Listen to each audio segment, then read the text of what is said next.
get done. Let's continue our conversation with Michael Patrick Flanagan, the president of Flanagan Consulting and one-time member of Congress from Illinois.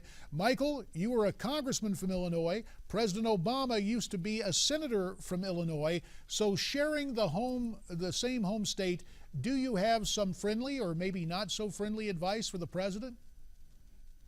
I have some very friendly advice for the president. Just as only as Nixon could go to China, if a liberal Democrat had gone to China, it would have been viewed as suspect and bad and wrong. But Nixon, the Cold Warrior, went to China and reopened China. Obama should get back in his lane and put his arms around a colossally huge project. He should put his arms around entitlement reform. I know that's the third rail of politics in Washington. You can't even discuss it without being shot at from either side, and often both sides.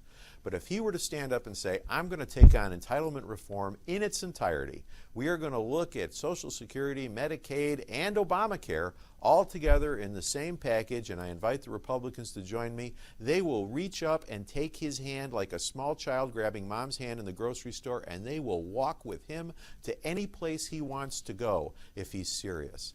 He will get his face carved on Mount Rushmore if he gets to a conclusion on entitlement reform, and the American people will thank him for it, and it's something only a liberal Democrat can do.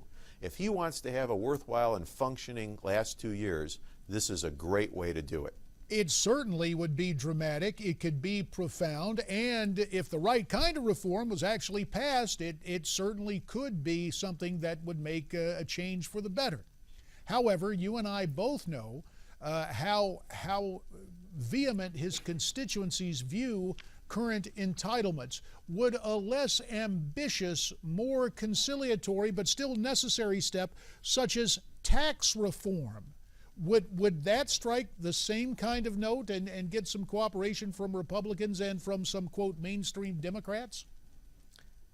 I think what the Republicans and mainstream Democrats are trying to build is, let's do a bunch of little things together, or smaller things, I should say, and then when we find we can work together, we can move on to bigger things, and the tree will grow and we'll all be happy. It's not going to work that way. They have a fundamentally different view of the world than we do, and they don't wish to bend it or change it.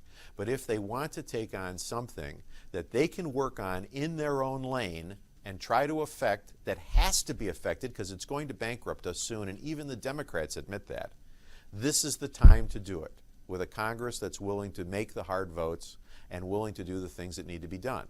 In the near term, we can work on XL Pipeline, we can work on some tax reform issues, we can do other stuff together. I think he'll do it through grit teeth. I don't think he's going to embrace it, but he may very well do it because his party tells him to.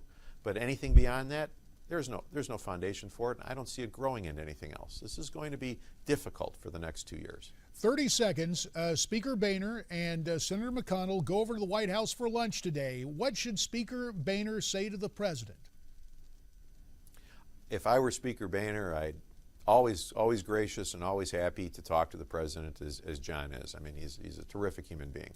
I would take it slow. I'd tell him, here are the first 3 things we're going to do, XL Pipeline and these other stuff. We're going to send it to you. You're going to get it. You need to talk to us now about what changes you need to be able to sign it. And if you're just not going to sign it, you're going to have to veto it.